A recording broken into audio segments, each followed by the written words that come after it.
आज मी बनवणार आहे वाटाणा आणि बटाट्याची भाजी. साधी आणि सिंपल एकदम पद्धतीने तुम्हाला आवडेल. शाळूची भाकरी पण बनवलेली आहे भाजीसोबत खाण्यासाठी.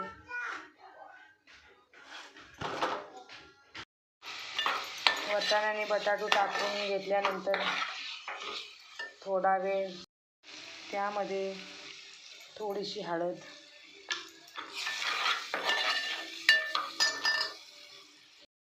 आता चांगलं हलवून घेतलेलं आहे.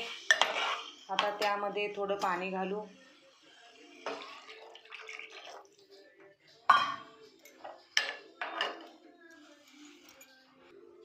आता त्याच्यावर झाकू थोडा वेळ. शिजल्यानंतर पाहू. रेसिपी तयार झालेली आहे खाण्यासाठी ज्वारीच्या भाकरीसोबत.